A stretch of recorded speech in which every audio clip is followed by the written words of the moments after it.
Hero ball, that's a thing of the past because Will Howard believes he doesn't need to be a hero at Ohio State.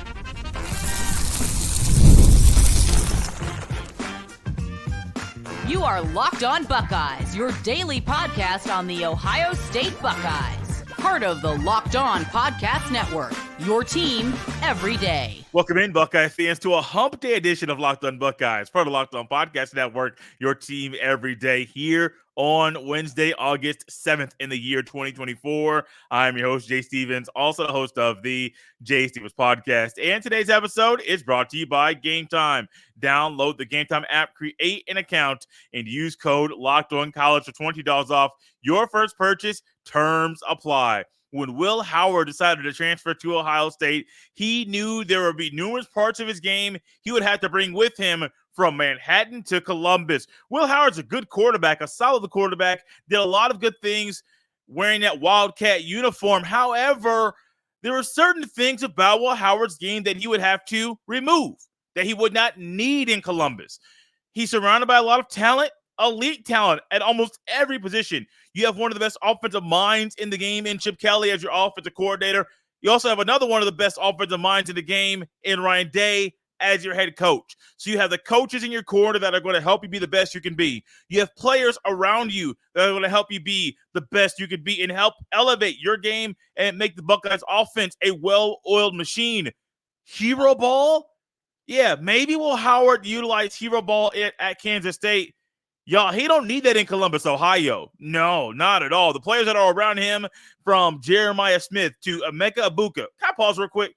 Think about how weird it is that when I start talking about elite talent or just a talent at Ohio State, that the first player that I mentioned is a true freshman. Not a true freshman in the quarterback battle right now, but a true freshman that's already solidified himself, did it during spring practice as an Ohio State starter. That's just weird. Jeremiah Smith is good. He is so much fun. He's going to be fun to watch. But, man, just talk about how abnormal this ramp-up period, this preseason period is, that we're talking about a true freshman in the ways that we're talking about Jeremiah Smith.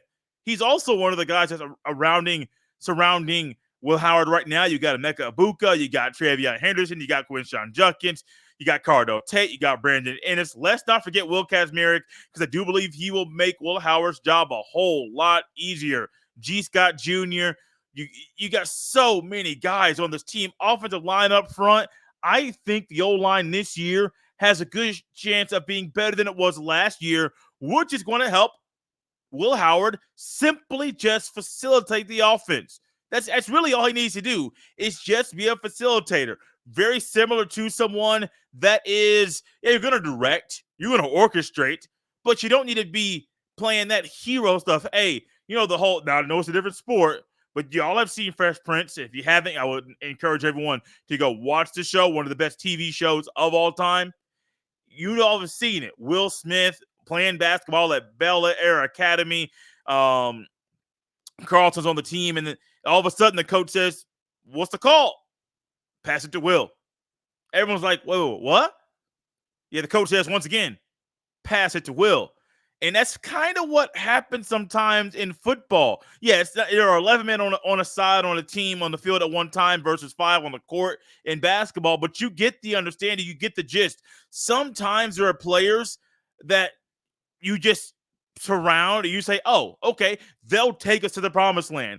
We could just ride their back. We could just hang on to their coattails. We can just allow them to help us pursue our own goals, pursue the team goals. We could just have a lesser role and let them do it.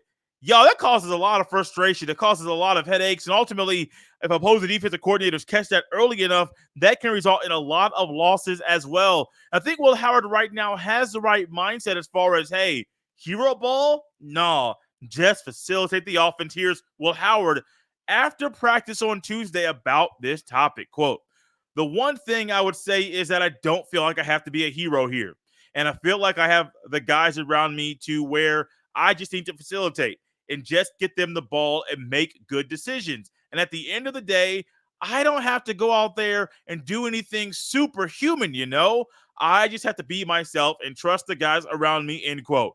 Many of you are like me and you're college football fans, maybe nerds. Some might say sickos, whatever you want to call it. I don't care. That's me. And you watch numerous conference championship games from the SEC, from the Big 12, which is at 12 noon. Maybe on Fridays, you'll watch the Pac-12. It's no longer a conference. Feel sorry for those teams that used to be there. You watch games on Thursday, on Tuesday, got Tuesday night action. You watch games all the time. And maybe a couple of years ago, you were trying to follow the hype train that was surrounding the TCU Horned Frogs. And you're saying, oh, they're so good. They're doing this. They're doing that. Then all of a sudden, they ran into Kansas State during the Big 12 Conference Championship game. I believe Dr. Pepper was a presenting sponsor there for that. And what do you remember about that game? The quarterback, who I really hadn't watched play that much, had to sometimes be superhuman in that game, and they ended up winning that game. TCU went on to be the national runner-up that year, losing to Georgia. They got smacked. I mean, they got destroyed. But Will Howard had to be a little superhuman in that moment. Think about what Will Howard is saying. I don't think he's talking about it knocking the talent that was at Kansas or the players individually, as they were the team that was recruited to be there. They were asked and pushed and pursued to be his teammates, and they said, hey, this is where we want to play football. This is where they recruited me. This is where I chose to sign on the dotted line to play football here. This is where we are. Now, Kansas State should always be a level below, 2 or maybe 3 levels below Ohio State when it comes to the talent category. If they're not, there's a big problem in Columbus, not a big problem in Manhattan. Or maybe Manhattan comes up, but even still, if Manhattan comes up, Kansas State that is, then the boys in Columbus need to raise their standard as well, because ain't no way in the world, 1, Bill Snyder's not coming back, and number 2, Ohio State should always be up ahead of Kansas State as far as the talent. Will Howard understands a little bit about hero ball. Will Howard understands, and I think he used that phrase wisely. We're talking about, hey, I don't have to go out there and do anything superhuman, you know. He could have left that out. He's a very wise man. He's very, very smart. He actually, this offseason, talking about the things that he does not need to do as far as being a superhuman, he did do some very wise things with his body, and he went from, when he got to Columbus, he was 249 pounds. Now he's down to between 230 to 235. Chip Kelly, when he was at his post-practice presser, he said that Will Howard is at 237 pounds, was when he did his speed training, a speed test in the offseason, and they clocked him at 22 miles per hour, over 22 miles per hour, the fastest in the quarterback room. So the heaviest guy, who was also the most experienced guy and the tallest guy, is the fastest guy in the room. What does that say about Will Howard? He's probably going to have, 1, the right mindset, but 2, the right skill set for what Chip Kelly wants from a quarterback this year.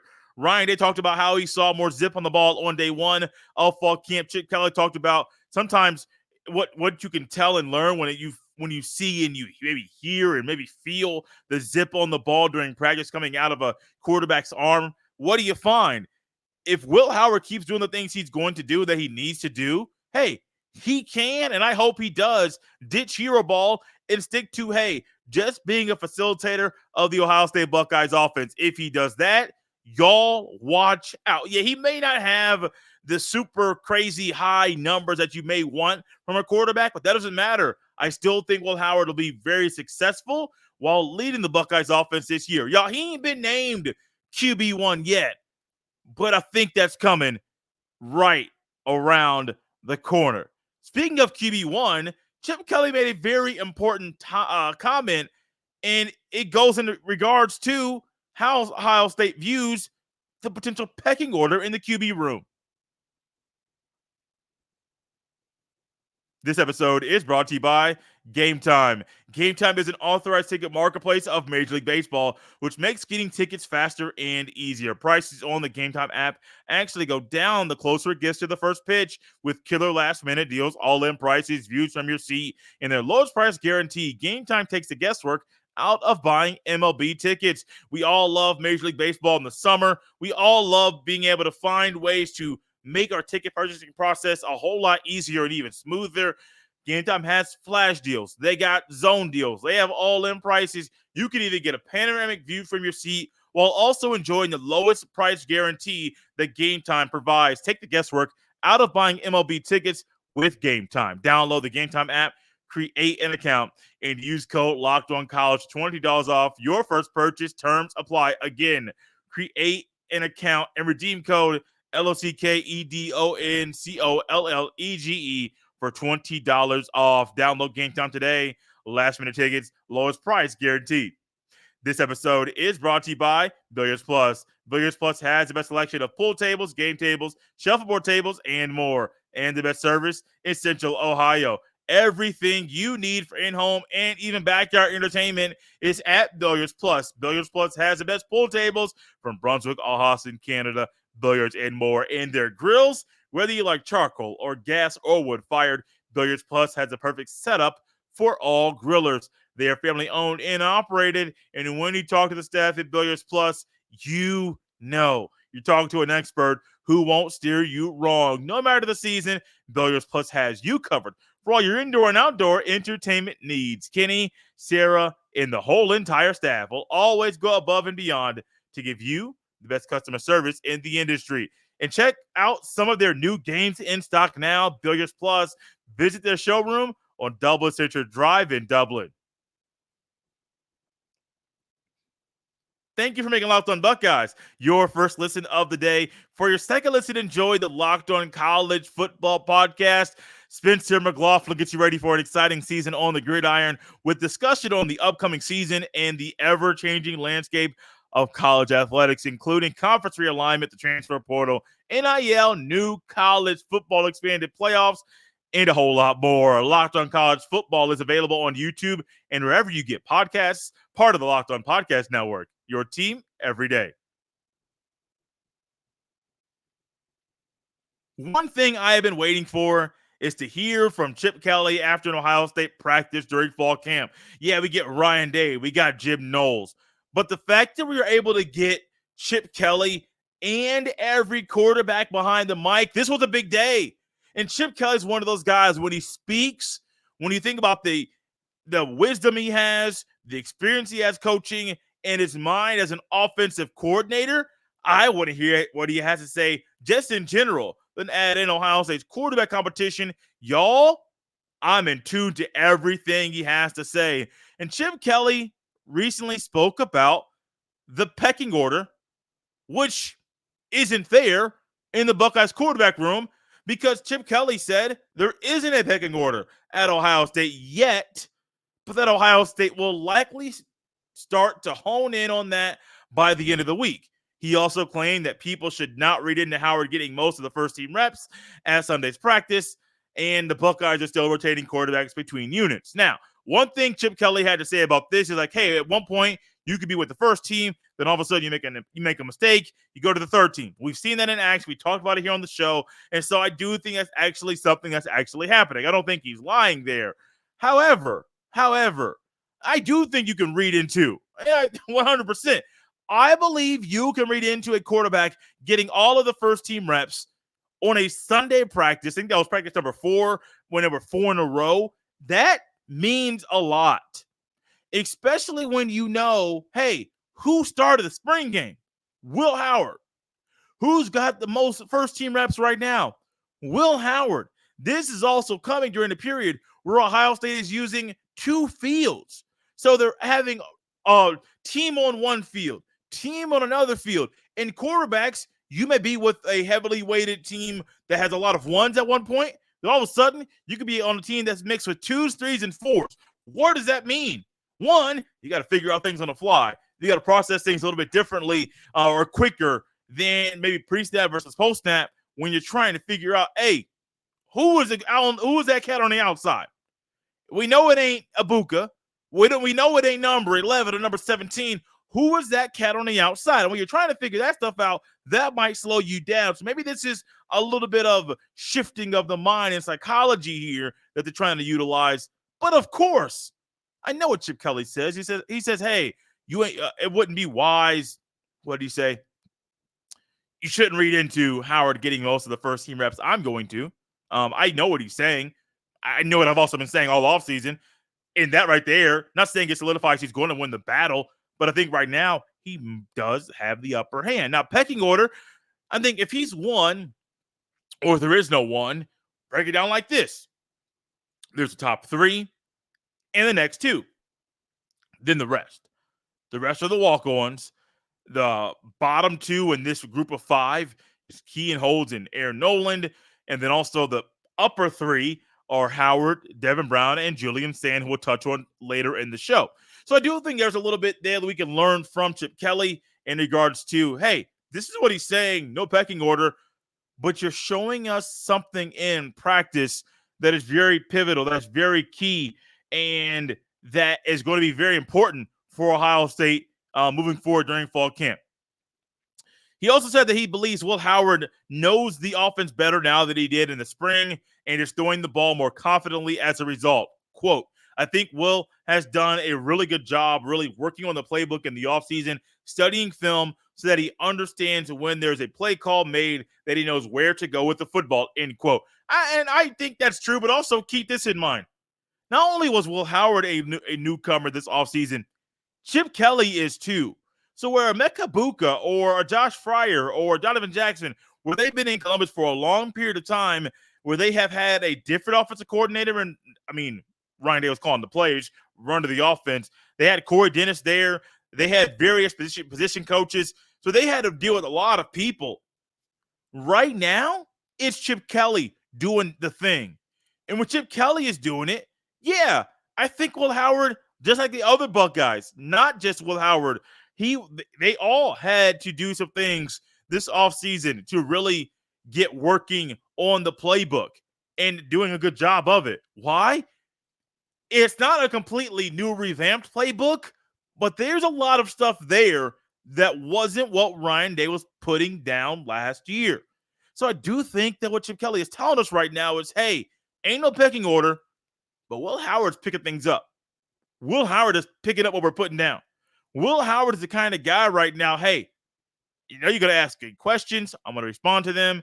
But I do think this is very, very important. Now, I want to reiterate something that Chip Kelly mentioned, that I mentioned just a few minutes ago in regards to Chip Kelly. And we're talking about the quarterbacks, all five quarterbacks with the speed training this offseason. That's very, very important. Now, I don't really care if you're running 20 miles per hour plus or 23 plus, 22 and a half. I don't care. Or maybe 21 and a half. I don't really care about the number. I don't at all. What do you do on the field? I mean, granted, if you're running a 4.8, you're probably not running a 4.8 just on the track, just running it to get tested via electronic timing. You're probably not running a 4.35 on the field. Now, there are guys that in street clothes, they might run one speed, but all of a sudden you put the pads on, you get somebody around them, you run away from somebody, they will run faster. They're gamers. That's the reality. But Will Howard's gone down from 249. I believe the speed training test was 237 pounds. Now he's down between 230 and 235. That's the right mindset. But also Chip Kelly talking about the speed, the comfort. He was so comfortable talking about it too. The ability and the way that the quarterbacks have right now to run the ball. I think they're better suited to utilize an offense where the Buckeyes are going to be running the ball more than they were previously. At the same time, I think Chip Kelly realizes too, Will Howard can do this thing. Where when you think about a mobile quarterback, a 6'4", 6'5", 240-pound guy, that ain't that. But Chip Kelly believes in Will Howard, has been working with Will Howard. Ryan Day has felt the zip and seen the zip on the ball. Chip Kelly has seen the zip on Will Howard's ball. I know it's a lot of heavy conversation about Will Howard. He ain't been named QB1 yet, but I'm telling you, that thing is coming. It's coming right around the corner. What Julian Sayin probably did not think was going to happen right around the corner of Nick Saban retiring was him transferring to Ohio State. But Julian Sayin spoke on this just a day ago, and he believes he made the right decision.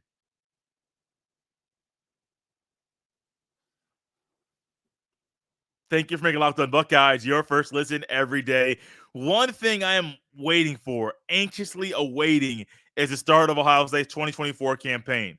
This week, we get the NFL preseason ramping up all across the league. You got the Browns, you got the Bengals, you got the Colts, you got the Lions, the Steelers, Ravens, Commanders. You got NFL teams all across the National Football League playing football this week. I don't normally tap into and really care that much about NFL preseason. I mean, yes, I want to watch the starters, but when you're not sure how long they're going to play, it's really hard for me to get fully invested when guys you think might play a little bit longer. They don't actually do that thing. So it's hard to get into that. I was really all in on Julian Sayin transferring to Ohio State. I was all in on, hey, if you could go out there and get that guy, if he's available and you could get him, you go do it. So I was very, very, very, very, very high on that. And also, I'm always curious why. Why did you make that decision? Kalen DeBoer's not a bad coach. Just did some great things with Michael Penix Jr. You could have easily stayed in Alabama, been coached by Kalen DeBoer, and had a great college football career. Not saying you won't have a great college football career in Columbus, but I'm just saying Kalen DeBoer is not somebody to just laugh at and walk over and scoff at. He's really good. All of that is true. What's also true is that Julian Sayin believes he made the right decision when he made the decision to transfer from Tuscaloosa to Ohio State, which came shortly after Saban retired. And here's Sayin talking about this very topic yesterday after practice. Quote, "When I entered the portal, I knew Coach Day. We had a great relationship throughout the recruiting process. And then Bill O'Brien was actually the offensive coordinator here at the time, and I had a strong relationship with him. I came here, and then Coach Kelly came here, and I had a good relationship with him too, being from California and being recruited by UCLA. I definitely made the right decision coming up here. It came down to a lot of factors, but really, I just wanted to be at a school with great tradition and great quarterback history. It's somewhere I can develop," end quote. It also helps that right now Ohio State's in a quarterback battle, and as soon as he got here, he got acclimated to Ohio State's offense. He got ramped up a little bit to the speed and the pace of college football, and he's like, hey, I'm in the mix of this bad boy. I don't think that would have happened down in Alabama, even if he was a better option over Jalen Milroe. I think Jalen Milroe had that job wrapped up no matter who the coach was coming to Tuscaloosa to take over the Crimson Tide football program. But right now, I think Ryan Day realizes, one, Sayin pushes both Devin Brown and Will Howard. That's very important. Sayin does things a little bit better at times than Will Howard and Devin Brown. But also, one thing Brian Smith, who is Locked On recruiting analyst, talks about all the time is the importance of relationships in recruiting. And think about all the guys that are around college football, especially those that come into Columbus. That you may say, hey, why did he transfer to Ohio State? He was at Ole Miss. And it's like, oh, he never lost his relationship with Larry Johnson. Or why did he transfer to Ohio State? At the time, he never lost his relationship with Tony Alford. And so it may come a little bit surprising when Ohio State gets guys that are transfers. It's not normal for Ohio State to get the transfers, especially the number that they got this year. But when you keep the relationship with these coaches, when you never stop recruiting, even after a guy is already committed to a school, when you realize, hey, anything is possible, as Kevin Garnett said after the Celtics won the 2008 NBA Finals, anything is possible. I'm not going to say it like him, though. I might bust your eardrum. People on the YouTube might say, man, this man lost his mind. But anything is possible. Anything is possible if you don't recruit somebody. It's not going to work out. If you do recruit them and the possibility is there that they might commit somewhere else. But if you keep on pursuing, keep up with that relationship, it is possible that maybe verbally they don't commit to you, but at the very last minute, they say, oh, ditch that original school. I'm going to play football in Columbus. And then what do? They sign on your dotted line, not the other person's. And for Julian Sayin, also, he's here with Air Nolan, and they didn't really have much of a communication or much of a relationship prior to Sayin transferring to Ohio State. But you know what Air Nolan's had to say about Sayin? That's my guy. Air Nolan is viewing this year as a development year, which is very, very key for him to have that mindset. Hey, I realize developing is key. For Sayin he's going to develop, but he's a little bit more advanced right now than Aaron Nolan is. And plus, Ohio State's QB situation, it's abnormal. It's not normal for schools to be in a situation where a true freshman legitimately has an opportunity to start. But I think what helps Sayin is knowing, hey, the guys in this room, we're all good. Even when I didn't know you, even when I came in here to figure things out, even when I was a new kid on the block, we came in here and we went to work Monday, Tuesday, Thursday, Monday, Tuesday, Wednesday, Thursday. I don't know why I try to say 3 with Thursday. Friday, Saturday, Sunday, Monday, you get it. Repeat over and over and over and over and over. And as you're grinding, as you're competing, as you're working to get better as a player individually, working with your teammates with the team so the team can be better. Yeah, it would be easy for Devin Brown and Will Howard to not get along. It'd be very easy for Julian Sayin and Aaron Nolan to not get along. It would be so easy. However, what we do realize, what we know, they do get along. They are helping each other. They are peers. There are people in the same recruiting class that are not looking at this like, hey, you're my competition. No, you're my brother. And with that mindset, I think it's a big reason why Will Howard was able to come in and figure out things like he is. There's no animosity. People ain't mad at each other. Yes, there is a battle, a competition going on to be Ohio State starting quarterback. May the guy who wins the job win the job and everybody else fall in place once that pecking order is intact. I'm telling you, I believe there's a pecking order right now in Columbus. It's really hard not to believe there's a pecking order right now in Columbus. I don't know exactly where the pecking order might start, where it might end. I'm not sure. All I do know is this. There's a pecking order. I think Will Howard's at the top. I think Aaron Nolan's at the bottom. I think Kean Holmes is number 4. And then 2 or 3 are interchangeable. That's what I believe. That's what we've been seeing. And it wouldn't shock me when Sayin making the right decision, and also thinking of the development that he talked about, that he wants to go a place where he can get developed, and then a place that has great quarterback history. You're in the right spot. Think about all of the great Ohio State quarterbacks, even in his lifetime, in Sayin's lifetime. Troy Smith winning the Heisman. Terrell Pryor doing the great things he did there in that Rose Bowl against Oregon. You got Braxton Miller, who, if he did not get injured in the 2014 season, I still think this result would have been the same. Buckeyes winning the Natty. You got JT Barrett, one of the toughest quarterbacks you'll ever see play college football. He wore the scarlet and gray. Dwayne Haskins, oh my gosh, 2018, that was insane. Justin Fields transfers in. CJ Stroud comes in. Say what you want about McCord. He struggled. But that doesn't eliminate the great quarterback history that the Buckeyes have. Saying he believes he made the right decision. I think he made the right decision, and I cannot wait to see what he does wearing the Buckeye uniform during his college football career.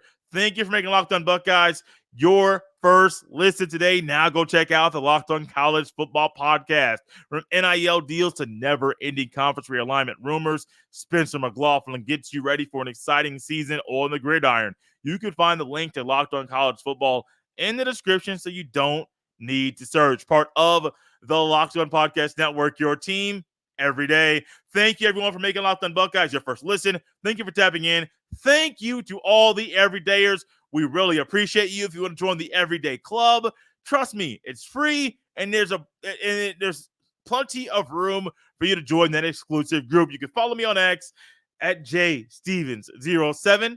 We're out here on a Thursday. No, Tuesday. I'm way ahead of the week. No, Wednesday. Oh, show's over. Y'all, it's Wednesday. It's hump day. We got it right at the end of the day. We'll see you next time.